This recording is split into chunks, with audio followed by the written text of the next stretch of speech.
उत्तर की बात भी करेंगे। तो देखो तीसरा मंत्र जो है आप लोगों को स्क्रीन के ऊपर दिख रहा होगा। ठीक, तो हम लोग इसको देखते हैं। पहले इंक ले लेता हूं मैं, ठीक, फिर डिस्कस करते हैं इसका भावार्थ क्या है और क्या संदेश देता है हमको। मंत्र है समानी व आकुति समाना हृदयानी वह समानमस्तु वो मनो यथा वह सुसहासति। देखो इसका अन्वय दिया हुआ है, अन्वय की बात हम लोग कर चुके हैं, है ना। ये गद्य फॉर्मेट में लिखा हुआ है एक तरह से, और सेंटेंस को सीक्वेंस में करके लिखा हुआ ताकि हमको मीनिंग समझने में आसानी हो। लिखा हुआ है हे मानवा। अब देखो हे मानवा ये हमारा अर्थ की स्पष्टता के लिखा हुआ। देखो यहाँ वह आया हुआ है, वह का मतलब होता है तुम सब, यानी कि अगर इसका कहे तो यूयम का मतलब भी तुम सब होता है ना। तो ये जो वह है यानी कि तुम सब, तो ये तुम सब किसके लिए आया, मानवों के लिए आया हुआ। तो हे मानवा यानी कि हे मनुष्यों। अभी हे मनुष्यों क्यों कहा कि कल हमने देखा था कि भाई ऋग्वेद में जो मंत्र है वो परमेश्वर की वाणी मानी जाती है। तो जो ऋषि है वो मंत्रों के माध्यम से मनुष्य को ईश्वर का संदेश दे रहे हैं, है ना। तो क्या मतलब हुआ इसका कि हे मानवा यानी कि हे मनुष्यों, वह आकुति समानी, वह आकुति समानी यानी कि तुम सब के आकुति, आकुति का मतलब क्या हो गया, आकांक्षाएं, तुम सब की आकांक्षाएं समान हो, है ना। फिर देखो क्या कह रहा है, वह हृदयानी समाना, तुम सभी के हृदय भी समान हो, है ना। और लास्ट में लिखा हुआ है वह मन समानम अस्तु हो, तुम सबके मन भी समान हो। अर्थात क्या हो गया कि भाई तुम सबकी आकांक्षाएं, हृदय और मन समान हो। देखो लिखा हुआ है ना कोमा करके कि भाई आप सभी की आकांक्षाएं, हृदय और मन समान हो। ठीक है, क्यों, यथा वह सह सु असति, है ना। देखो यथा का मतलब हो गया जैसे, वह यानी कि जिससे कि भाई तुम सब यानी कि हम लोगों के लिए संदेश है। सह का मतलब होता है एक साथ रहना, एक तरह से सह यानी साथ में होता है। अब सु का मतलब हो गया सुख पूर्वक, है ना। अस्ति मतलब हो गया कि रह सके, जिससे कि तुम सब जो है एक साथ मिलकर सुख पूर्वक रह सको। तो यह मंत्र जो है एकता, सद्भाव और आपसी प्रेम की भावना को दर्शाता है ना। तो क्या हो गया कि हे मानवा यानी कि हे मनुष्यों, वह आकुति समानी, तुम सबकी आकांक्षाएं, हृदयानी समाना यानी कि हृदय समान हो, है ना। मनः समानम अस्तु, मन भी समान हो, किस लिए, ताकि सब लोग जो है एक साथ मिलकर सुखपूर्वक रह सके। तो ये मंत्र हमको एकता और सद्भाव और आपसी प्रेम की भावना को दर्शाने का संदेश देता है ना। एक तरह से एकता रखनी चाहिए, सद्भाव रखना चाहिए दूसरों के प्रति भी, और आपस में प्रेम से रहना चाहिए, ये संदेश हमको ये मंत्र देता है। आगे चलते हैं कि भाई आज के समय से में जो है समय के अंदर ये मंत्र से हमको क्या शिक्षा मिलती है। तो देखो आप लोगों को दिख रहा होगा कि भाई, और वैसे तो स्पष्ट हो ही गया कि आज के समय में हमको क्या संदेश देता है। यह मंत्र वेदों में कामना करता है कि सबके मन सबके कल्याण में एक समान हो और ईश्वर स्मरण शुभ गुणों के प्रति सबका चिंतन समान हो। चले आगे। अब देखो नेक्स्ट प्रश्न उत्तर से पहले ये कुछ जानने योग्य तथ्य दिए हुए।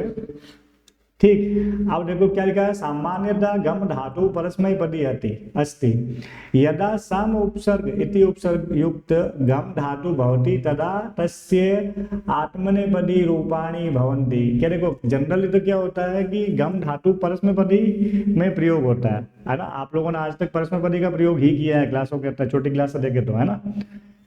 परस्मैपदी के रूप पढ़े ना, गच्छति गच्छत गच्छन्ति, है ना, गच्छसि गच्छत गच्छत, गच्छामि गच्छाओ गच्छाम। यहाँ लोट लकार के रूप है तो गच्छतु गच्छताम गच्छन्तु, तो ये आप लोगों ने जनरली पढ़ा है ना। लेकिन अगर इस गम धातु के आगे सम उपसर्ग लग जाए तब इसके रूप परस्मैपदी में ना बन के आत्मनेपदी में बनते हैं, और आत्मनेपदी के रूप थोड़े अलग होते हैं। जैसे यहाँ पे सम प्लस देखो गम धातु था तो गच्छति हुआ, लेकिन आगे सम उपसर्ग लगते ही सम गच्छते, ये आत्मनेपदी के रूप में हो गए। अब जैसे इस पार्ट के अंदर गम धातु के रूप के साथ में सम उपसर्ग लगाता है ना, सम उपसर्ग लगाता। आप सम उपसर्ग लगते ही उसके रूप आत्मनेपदी में होते हैं, तो लोट लकार का प्रयोग होता है लेकिन आत्मनेपदी में प्रयोग होता है। समझ गए मेरी बात को, ठीक है। तो आत्मनेपदी के रूप जो है इस तरीके से चलते हैं।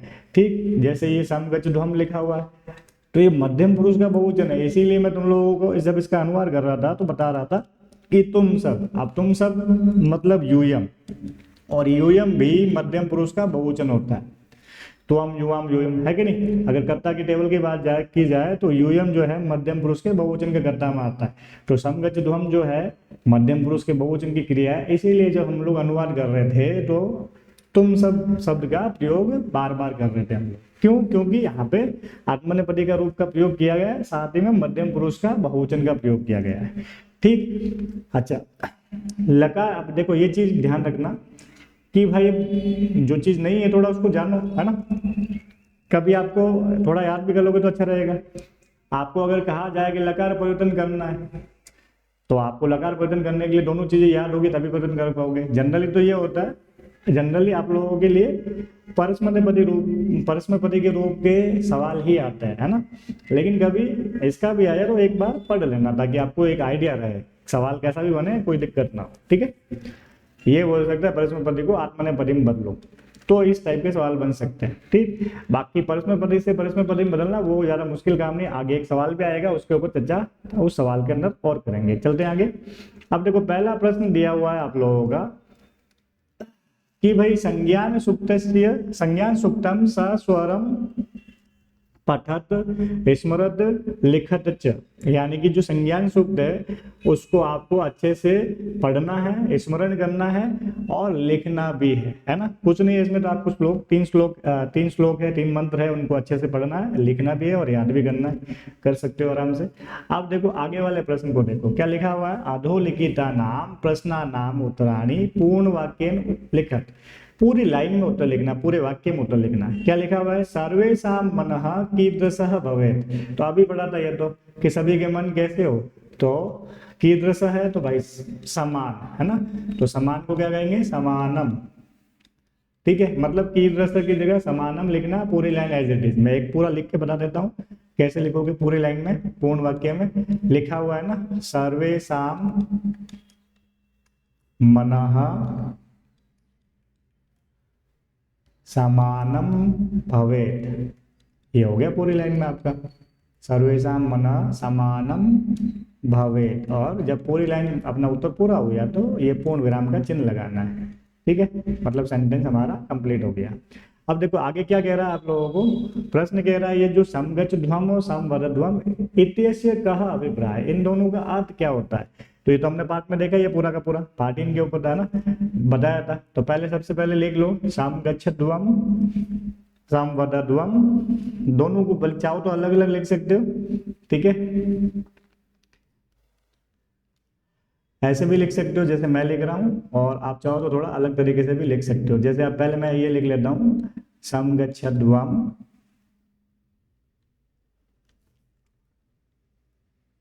ठीक है, समगच्छध्वम, अनुस्वार लगाया ना भाई, ठीक है, समवदध्वम।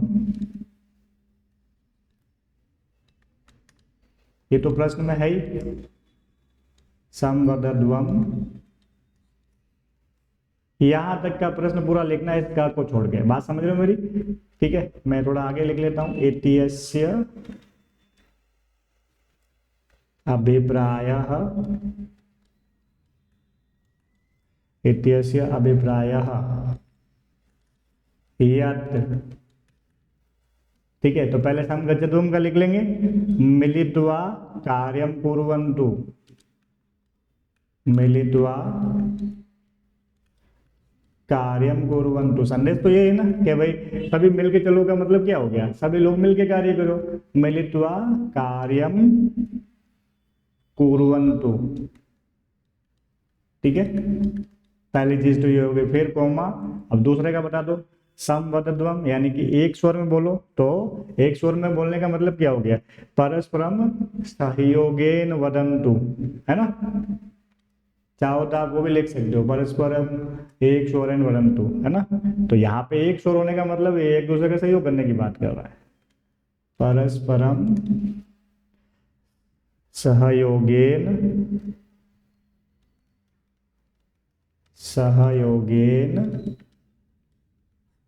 वदन्तु च। हो गया क्लियर अच्छे से? अब जैसे ही कंप्लीट हुआ पूर्ण विराम लगा दो। ओके, आगे देखो क्या लिखा हुआ, सर्वे किम परित्यज्य ऐक्य भावेन जीवेयु, सभी क्या त्याग कर एक भाव से जिए। तो भाई वैमनस्य, है ना, वैर भाव त्यागना होता है, वैमनस्य, है ना। अब देखो इसका पूरा उत्तर, तो सर्वे, है ना, किम की जगह लिख लेना वैमनस्य, जो मैंने लिख लिया है। फिर वही परित्यज्य, समझ गए होंगे, पूरी लाइन लिखनी है आपको। परित्यज्य ऐक्य भावेन जीवेयु, बात समझ गए होंगे। यानी कि किम की जगह जो आपका उत्तर है वो लिख लो, बाकी लाइन एज इट इज लिखनी है। ऐक्य भावेन जीवेयु, समझ रहे होंगे।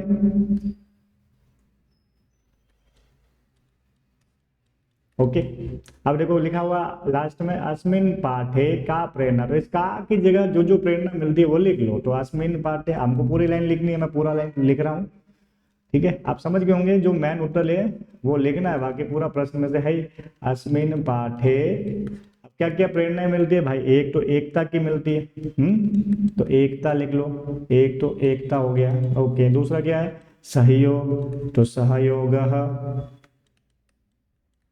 ठीक है। और तीसरा क्या है, परस्परम सामंजस्यम, है ना, आपस में सामंजस्य, परस्परम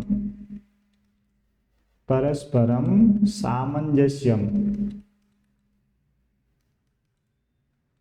परम सामंजस्यम,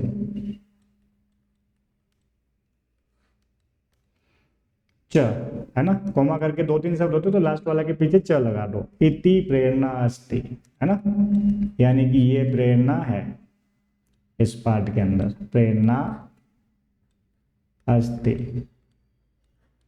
ओके, तो सीधा सीधा सरल सा है। तो 4 प्रश्न है इसके, आगे चलते हैं, ठीक।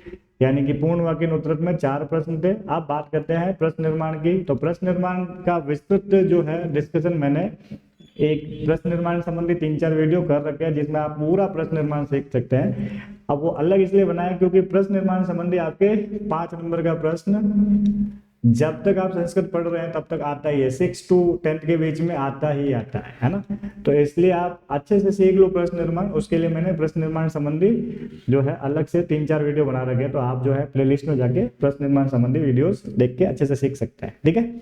जिसमें बताया हुआ है कि भाई प्रश्न निर्माण के लिए हमको क्या क्या करना पड़ता है। तो जनरली आपको पता है कि एक शब्द रेखांकित होता है, हमको उसको देख के काम करना होता है। क्या काम करना होता है, आपको 2-3 चीजें देखनी है कि जो रेखांकित शब्द है उसमें मूल शब्द क्या है, तो भाई परमेश्वर है, तो मूल शब्द परमेश्वर हो गया, नंबर 1 चीज। दूसरी चीज, उस शब्द में लिंग क्या है, तो भाई पुल्लिंग शब्द है ये। तीसरी चीज, विभक्ति कौन सी है, तो प्रथमा विभक्ति है। और चौथी चीज, वचन कौन सा है, तो एक वचन है इसमें, ठीक है। अब ये सब चीज क्योंकि जब हमको प्रश्न निर्माण करना होता है तो हमको रेखांकित शब्द को हटा के किम शब्दों का प्रयोग करना है, ठीक है। अब किम शब्दों की बात करें तो किम शब्द 3 प्रकार के होते हैं, पुल्लिंग, स्त्रीलिंग और नपुंसकलिंग, 3 प्रकार के होते हैं। अब इन तीनों में से किसी एक का प्रयोग करना है, ठीक। तो आप किसका प्रयोग करेंगे, तो वही चीज देखनी है कि भाई परमेश्वर पुल्लिंग शब्द है तो हमको किम शब्द के पुल्लिंग शब्द का प्रयोग करना है, ठीक। अब परमेश्वर में प्रथमा विभक्ति है तो किम शब्द के पुल्लिंग की प्रथमा विभक्ति का प्रयोग करना है, और एक वचन है तो किम शब्द के पुल्लिंग के एक वचन का प्रयोग करना है, ठीक है। तो जनरली आपको ये चीज याद करनी होती है। अब बात ये आती है कि हम याद भी कितना करें, भाई राम शब्द याद कर दिए, लता शब्द याद कर लिए, कितने याद करेंगे, ठीक। तो इसके लिए मैंने उस प्रश्न निर्माण टॉपिक में पूरा डिटेल में डिस्कशन किया है कि कैसे जिस बच्चे को राम शब्द याद है उसको किम शब्द के पुल्लिंग वाले याद हो जाएंगे, जिसको लता शब्द याद है उसको किम शब्द के स्त्रीलिंग वाले याद हो जाएंगे, और जिसको फल शब्द याद है उसको किम शब्द के नपुंसकलिंग वाले अपने आप याद हो जाएंगे। एक सैंपल के लिए बता देता हूँ, जैसे अभी हम लोग पूरा डिस्कशन करेंगे, जैसे वेदस्य है, भाई षष्ठी विभक्ति, अगर आपको राम शब्द याद है, राम की रामस्य होती है, यानी कि पीछे श्या आया हुआ, तो वेदस्य में भी षष्ठी विभक्ति है। क्लियर हो गया आपको सीधा सीधा, जब रामस्य में षष्ठी विभक्ति है तो वेदस्य में भी षष्ठी विभक्ति है। अब किम शब्द के पुल्लिंग की बात करें तो मूल शब्द आप मान लो क, जो राम में कर रहे हो वो क में करो। आप जैसे राम शब्द की प्रथमा विभक्ति का एक वचन रामः, मतलब मूल शब्द के साथ में विसर्ग लगा दिया, तो किम शब्द के पुल्लिंग की प्रथमा विभक्ति का एक वचन क्या हो गया, कः, ठीक है। अभी हम लोग पूरा डिस्कशन तो कर नहीं सकते, उसके लिए आप प्रश्न निर्माण देखना, लेकिन एक मैं आपको बता रहा हूँ, आपको अलग से कुछ नहीं करना है। जैसे राम शब्द की द्वितीय विभक्ति का एक वचन क्या हो गया, रामम, तो क का क्या हो गया, कम, राम के पीछे म था, क के पीछे म, कम।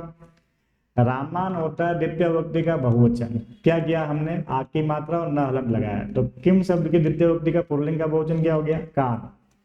बात समझ रहे हो, मुश्किल काम नहीं है, अब जैसे रामस्य षष्ठी विभक्ति का बहुवचन हो गया, नहीं सॉरी षष्ठी का एक वचन हो गया, यहाँ वेदस्य भी षष्ठी का एक वचन है, पीछे स्य लगाया हमने राम के पीछे, तो अब किम शब्द की षष्ठी विभक्ति का एक वचन क्या हो गया, कस्य, क के पीछे स्य लगा दिया, तो आपको इसका उत्तर मिल गया, कस्य अपर नाम, अपर नाम श्रुति, पीछे विसर्ग लगा दो। बात समझ रहे हो मेरी? चलो अब इसके उत्तर देखते हैं। आप लोग उस तरीके से प्रैक्टिस करेंगे तो वो वीडियो देखना अच्छे से, आपको अच्छे से समझ में आ जाएगा।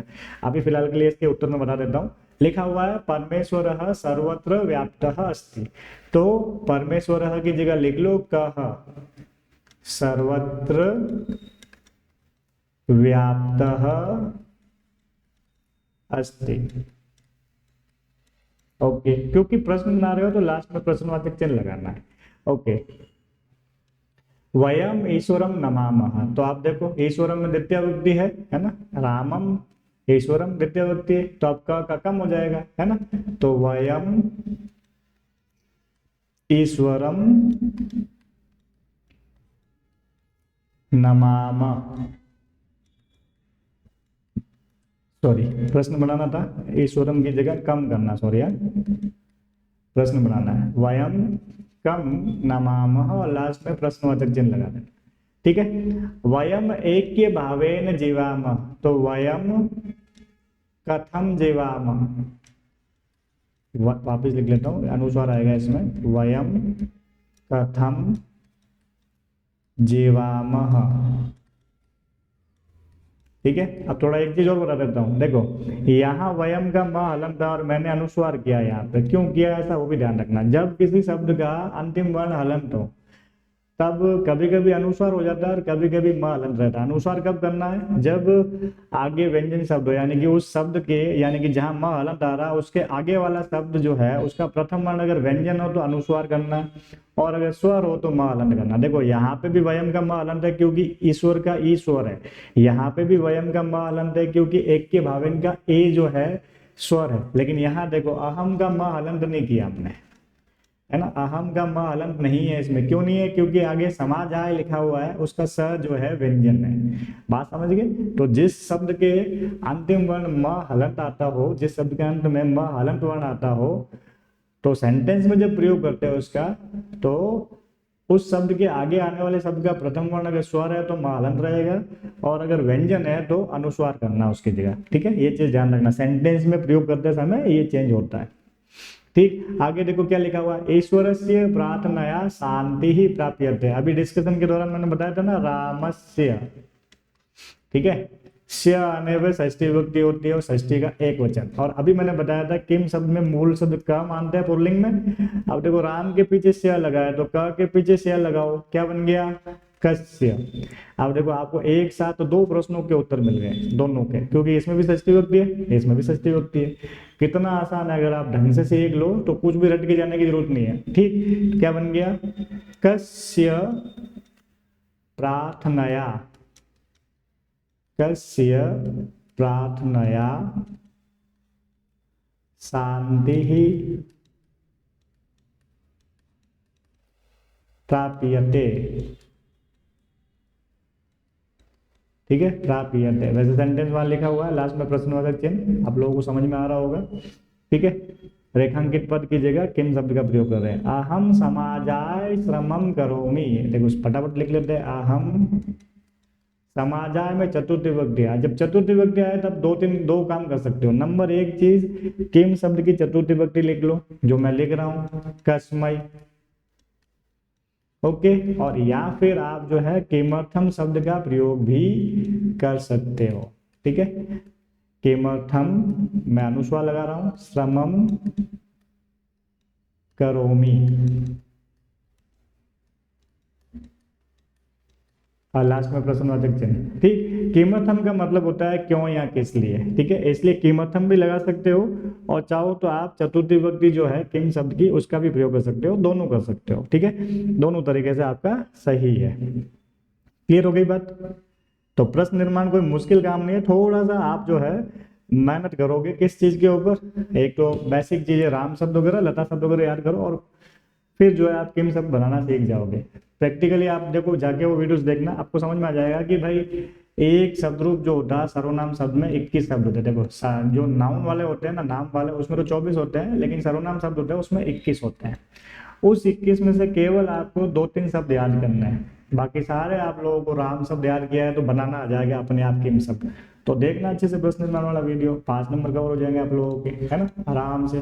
और एक बार समझ लिया तो भाई आप लोग जब तक पढ़ेंगे संस्कृत स्कूल एजुकेशन में तब तक काम आएगा, ठीक है।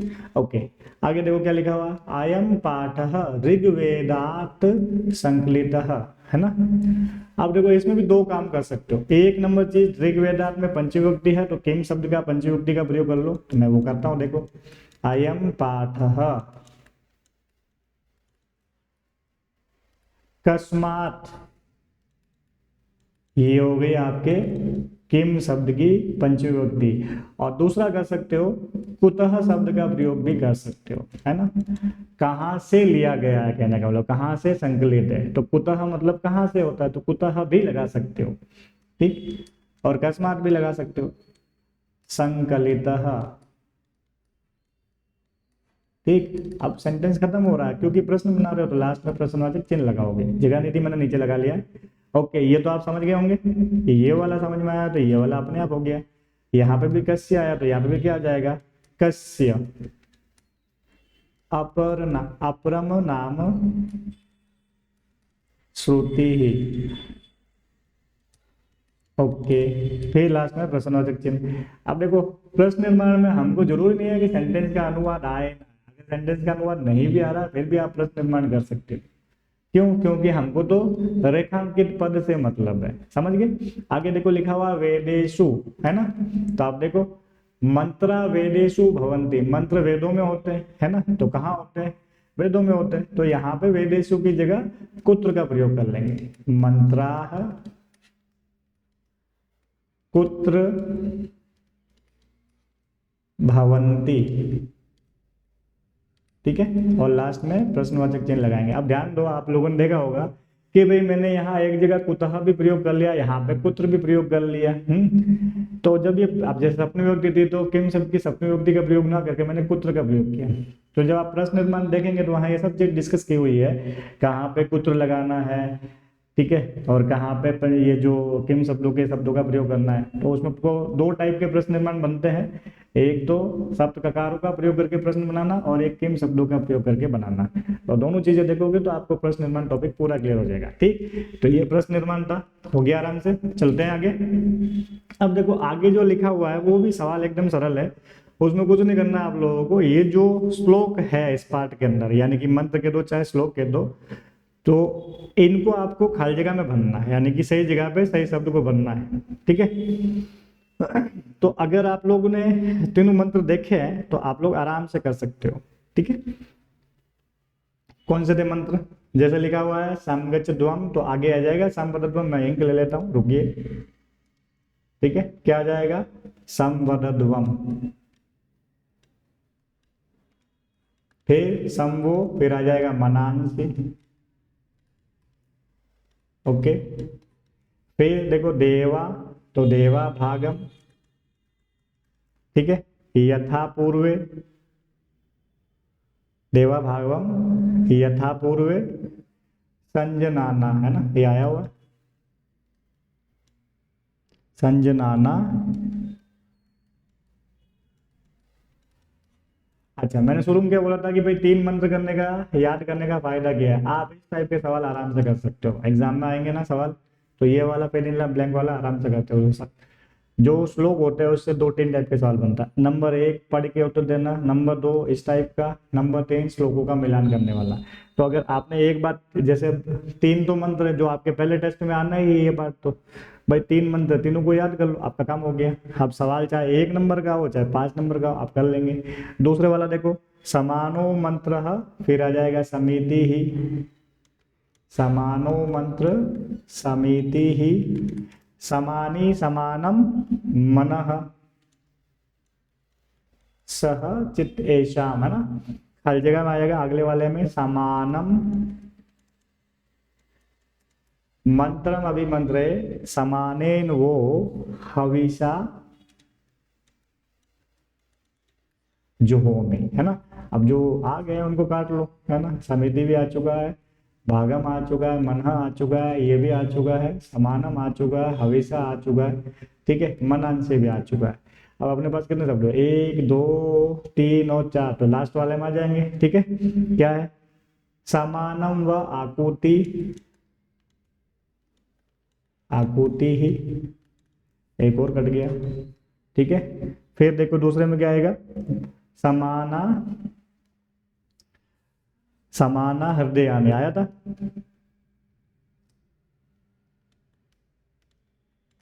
हमने पढ़ा था ना पहले, आकांक्षाएं समान होनी चाहिए, फिर हृदय समान होना चाहिए, और फिर मन समान होना चाहिए, तो हृदय आ गया, ठीक। फिर देखो आगे क्या आएगा, समानमस्तु वो मनः, है ना। फिर आ जाएगा वो मनो, 1 मिनट, हाँ। और लास्ट में क्या बचा, मनो भी हो गया, ये देखो ये बचा है, लिख लो, सुसहासते।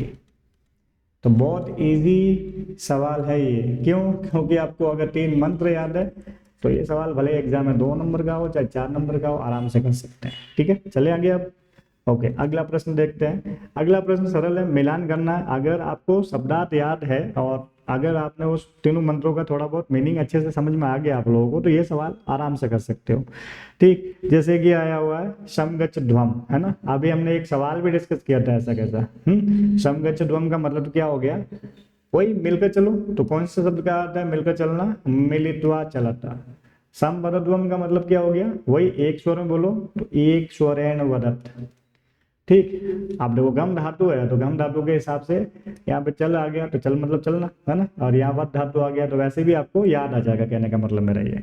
और ऐसे आपको शब्दार्थ देखने पाठों के पीछे वाला, ओके। मनः, मनः के लिए समानार्थक शब्द कौन सा है, ये वाला चित्तम, है ना, चित्त यानी मन। फिर देखो उपासते लिखा हुआ है, तो सेवन्ते, ओके। फिर लिखा हुआ है वसुनी, यानी कि धनानी, ओके। विश्वानी, तो विश्वानी का हो जाएगा आपके समस्तानी। और आकुति का मतलब संकल्प, आकांक्षा है संकल्प, है ना, ओके। चलते हैं आगे। अब देखो आगे वाला सवाल जो है उसमें आपको लकार परिवर्तन करना है। सेंटेंस दिए हुए हैं, ठीक, और आपको लकार परिवर्तन करना है। तो पहले सेंटेंस दिया हुआ है, तो एक बार लकारों को देख लेते हैं। जैसे पद धातु का लट लकार है, यहाँ पे देखो लट लकार को ही लोट लकार में बदलने वाले सवाल है सारे के सारे, ठीक। अब पद धातु का लट लकार है, अगर मान लो पठन भी आया हुआ है, तो हमको पठन क्रिया देखनी है ना, क्योंकि लकार ही तो बदल रहे हैं उसमें। तो लकार मतलब क्या होगा, टेंस बदलना, टेंस वर्ब से बदलेगा, ठीक है। तो पठंती है, तो पठंती लट लकार का है ना। तो अब पठंती की जगह लोट लकार का प्रयोग करना है हमको। अब लोट लकार में 9 शब्द है, उन 9 में से किसका करेंगे, तो पहले हम लोगों को पद धातु लट लकार और लोट लकार दोनों याद होने चाहिए, ठीक है। ये सवाल है बहुत इजी। अब मैं ऐसे क्यों बता रहा हूँ, मैं डायरेक्ट उत्तर भी बता सकता था, ताकि आप लोग याद करें। अगर किसी को याद ना हो तो वो याद कर लेगा, एग्जाम में रट्टा मार के जाने की जरूरत नहीं पड़ेगी। एक बार याद हो गया फिर आप बनाना सीख जाएंगे। अब जैसे आपको दोनों याद है, तो हम पहले पठंती को देखेंगे। पठंती में क्या क्या चीज देखनी है, नंबर 1 चीज देखेंगे कि भाई देखो यहाँ लट लकार को लोट लकार में बदलने का बोला, कोई और लकार भी हो सकता है। तो पहला काम होगा लकार देखना, है ना। तो वही लट लकार है, ताकि हमको आइडेंटिफाई करना भी तो आए। फिर क्या करना है, पुरुष देखना है, कौन से पुरुष का है ये जो शब्द दिया हुआ है। तो प्रथम पुरुष में दिया हुआ है, तो मतलब प्रथम पुरुष है। और फिर जो है वचन देखना है, तो वचन कौन सा है, बहुवचन, है ना। मतलब कहने का मतलब ये हो गया कि मान लो आपको बोला कि भाई ये जो पठंती है इसको लोट लकार में बदलना है, तो आपको क्या करना है, उसको ये 3 चीजें देखनी है, लकार कौन सा है, पुरुष कौन सा है, वचन कौन सा है, ठीक। अब लोट लकार में बदलना बोला, तो पठंती जो है प्रथम पुरुष का है और बहुवचन का है, तो आपको लोट लकार के भी प्रथम पुरुष के बहुवचन का प्रयोग करना है। तो देखो लोट लकार है ये प्रथम पुरुष का, बहुवचन क्या हो गया, पठंतु। तो पठंती की जगह जब टेंस सेंटेंस बदलेंगे तो पठंतु आ जाएगा, ठीक है। मैंने कह दिया छात्राः पठन्ति। अब मान लो ये सेंटेंस हो रहा है और आपको बोलता है कि इसको लोट लकार में मतलब, लोट लकार मतलब क्रिया ही तो बदलेंगे, करता तो वो कब हो गया आपका छात्राः, ठीक है। अब पठन्ति जो है आपको पता चल गया प्रथम पुरुष का बहुवचन है, तो लोट लकार में पठ धातु का प्रथम पुरुष बहुवचन क्या होता है, पठन्तु। तो यहाँ आ जाएगा पठन्तु, बदल लिया लोट लकार में। तो सवाल तो बहुत इजी है, बस आपको दोनों लकार याद होना चाहिए। क्लियर हो गई बात में? ठीक है, क्रिया देखनी है, क्रिया में कौन सा वचन है कौन सा पुरुष है, उसी वचन और उसी पुरुष का लोट लकार का प्रयोग करना है। समझ गए मेरी बात को? मान लो लिख लिया, त्वम पठसी, एक सेंटेंस आया आपको, त्वम पठसी, और आपको बोला कि भाई लकार बदल के लिखो। अब लकार बदलना है ना, मतलब टेंस बदलना, मतलब वर्ब बदलेगी, करता तो वो का वो त्वम। अब देखो ये पठसी जो है कौन से वचन की और कौन से पुरुष की है, तो देखो भाई पहली चीज लट लकार है, मध्यम पुरुष है और एक वचन है, तो हमको लोट लकार में बदलना है इसको। तो हम लोट लकार को देखेंगे कि लोट लकार में मध्यम पुरुष, देखो यहाँ गलत लिखा है, द्वितीय तृतीय, ये मध्यम पुरुष होता है, ठीक, ये उत्तम पुरुष होता है। ओके, तो अब हमको ये देखना है कि भाई मध्यम पुरुष का, पठसी मध्यम पुरुष एक वचन था, तो लोट लकार में मध्यम पुरुष का एक वचन कौन हो गया? पट, तो त्वम पट हो गया। क्लियर हो गई बात? बहुत आसान है अगर दोनों याद है तो। अब आगे चलते हैं, इस प्रश्न के उत्तर देखते हैं। एक एग्जाम्पल भी दिया हुआ है, देखो सिर्फ क्रिया बदली है यहाँ पे, बालिका का बालिका ही रहा, ठीक है, यानी कि सिर्फ वर्ब बदलते हैं। लकार बदलना मतलब क्या हो गया? वर्ब बदलनी है, टेंस बदलने के लिए आपको क्रियाओं की नॉलेज होनी चाहिए। तो लट लकार के वाक्यों को लोट लकार में बदलना है, तो सारे के सारे लट लकार के हैं और इनको सभी को लोट लकार में बदलना है, इसीलिए मैंने आपको लट लकार और लोट लकार का कंपेयर करके बता दिया। तो जैसे बालिका नृत्यंती, अब नृत्यंती तीतः अंति, अंति आया, प्रथम पुरुष का बहुवचन है, तो लोट लकार का प्रथम पुरुष का बहुवचन नृत्यंतु होता है। अब देखो बालका हसंती, प्रथम पुरुष है ना, लट लकार में पहले पुरुष पहचान लो, प्रथम पुरुष का बहुवचन है, तो आपको लोट लकार का भी प्रथम पुरुष का बहुवचन लिखना है। तो क्या हो जाएगा? बालकाः हसन्तु, है कि नहीं? दोनों चीजें याद होनी चाहिए, है ना, पट्टु पट्टम पठन्तु। अब देखो युवाम तत्र गच्छतः, अब ये गच्छतः जो है वो कौन से वचन का और कौन से पुरुष का, इसमें देख लेते हैं। जैसे देखो था आया हुआ है ना, था के पीछे विसर्ग है, देखो था के पीछे विसर्ग कहाँ है?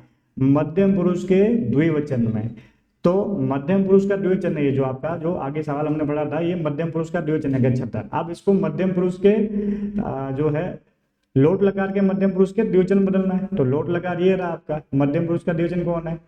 पटतम होता है पट धातु का, तो गम धातु का क्या हो जाएगा? गम धातु का हो जाएगा गच्छतम, तम लगा हुआ ना, तो क्या हो जाएगा? युवाम तत्र गच्छतम।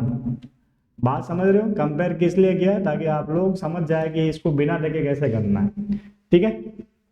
अब यूयम धावत, ठीक, तो यूयम धावत विसर्ग वाला था, मध्यम पुरुष का द्विवचन होता है, और बिना विसर्ग का अगर था लगा हुआ है मध्यम पुरुष का बहुवचन है, तो आपको लोट लकार में मध्यम पुरुष का बहुवचन करना है, ठीक। तो धावतु धावत धावंतु, है ना, धाव धावतम धावत, तो ये धावत हो जाएगा, ठीक है। क्रिया तो मैंने बदल दी, कर्ता आगे सेम ही रहेगा, तो यूयम धावत हो जाएगा। ओके, तो याद करना आपको अच्छे से। आवाम लिखा वह, अब लिखा वह उत्तम पुरुष का द्विवचन है, ठीक है, और उत्तम पुरुष का द्विवचन है, तो आपको लोट लकार के उत्तम पुरुष का द्विवचन करना। आप ध्यान दो यहाँ पे, जैसे आपको लोट, पहले तो क्लियर हो गया कि पट धातु का ये जो वह है ना, जैसे लिखाव लिखा हुआ है, लिख धातु का जो आपका उत्तम पुरुष का द्विवचन है लिखा हुआ होता है, वह आया हुआ पीछे विसर्ग लगा, पट धातु में पठा होता है, लिख धातु में लिखा हुआ है, ठीक। तो अब आपको इसको लोट लकार में बदलना है उत्तम पुरुष के द्विवचन के अंदर, ठीक है। ये उत्तम पुरुष का द्विवचन है ना, तो आप जैसे पट धातु का उत्तम पुरुष द्विवचन क्या हो गया? ये उत्तम पुरुष है, ये द्विवचन हो गया पठाव। क्या हुआ? लट लकार में वठा वह पीछे विसर्ग था, इसमें देखो विसर्ग नहीं है, तो अब देखो लिख धातु का लिखा वह है ना, लट लकार का उत्तम पुरुष द्विवचन। तो अब आप समझ गए होंगे कि लोट लकार में क्या होगा? पीछे से विसर्ग हटाना है, लिखा, ठीक है। अब देखो कितनी छोटी सी चीज है, कुछ बच्चे जो है ना समझते हैं ना, मतलब विसर्ग का महत्व नहीं समझते कि विसर्ग मर्जी जहां लगा लिया, ऐसा नहीं है, उत्तर चेंज हो जाता है। देखो यहाँ विसर्ग हटाते टेंस चेंज हो रहा है, तो क्या हो जाएगा? आवाम लिखाव, ठीक है। बहुत इजी है लेकिन थोड़ा ध्यान रखना है, ठीक है। पठानी पटाव पटाम, देखो अब वयम पठामह, पठामह उत्तम पुरुष का बहुवचन है, देखो आगे वाले में चलो, पट धातु तुमने पास लिखा हुआ है ये, ओके, यहाँ देखो पठामह लिखा हुआ है ना, तो पठामह उत्तम पुरुष का बहुवचन है, तो लोट लकार में उत्तम पुरुष का बहुवचन कौन है? पठा। अब दोनों में अंतर क्या है? पीछे विसर्ग लगाया है तो लट लकार का उत्तम पुरुष का बहुवचन है, और विसर्ग नहीं है तो लोट लकार का उत्तम पुरुष का बहुवचन है। इसलिए आपको याद करना अच्छे से, और याद करोगे तो लिख लिख के प्रैक्टिस करना है ना, बिना देखे लिखने की प्रैक्टिस जरूर करना। बिना देखे लिखने का फायदा क्या? आपको पता रहेगा कहाँ विसर्ग लगाना है, कहाँ नहीं लगाना है। चेक करोगे ना बिना देखे लिखने के बाद की गलती क्या की। ठीक, तो क्या हो जाएगा? वयम पठाम। ठीक है, विसर्ग नहीं है, ये लोट लकार हो गया। तो सवाल तो बहुत इजी है, लेकिन उसके लिए आपको ये दोनों लकार याद होने चाहिए। चले आगे। तो ये जो है आपके इस पार्ट के मैन प्रश्न हो गए। अब लास्ट में केवल इस पार्ट से संबंधित कुछ महत्वपूर्ण तथ्य है जो आप लोगों को ध्यान रखना है। जैसे कि वेद जो है कितने प्रकार के होते हैं? 4 प्रकार के होते हैं, है ना, उनके नाम वगैरह लिखे हुए। तो ये केवल जानकारी के लिए है जो आपको पता होनी चाहिए, कहने का मतलब। ठीक है, ऐसे कैसे ब्राह्मण कितने होते हैं, उपनिषद कितने होते हैं, उपवेद कितने होते हैं, वेदांत कितने होते हैं, है ना, वो वाली बात है। तो ये सब चीजें इस पाठ से संबंधित जो है ऋग्वेद से लिया हुआ था ये तीनों मंत्र। तो ये वेदों संबंधी कुछ बेसिक जानकारी है जो आप लोगों को ध्यान होनी चाहिए। आप लोग इसे लिख सकते हैं जानकारी के लिए। याद करो तो अच्छी चीज है, हम लोगों को अपने कल्चर के बारे में पता होना चाहिए, है ना। तो ये आप लोगों का पाठ था। तो हम लोगों ने इस पार्ट का पूरा तीनों मंत्र देख लिए और आज प्रश्नोत्तर भी कर लिए। तो आज के लिए बस इतना ही। जल्दी मिलेंगे अगले चैप्टर के साथ में।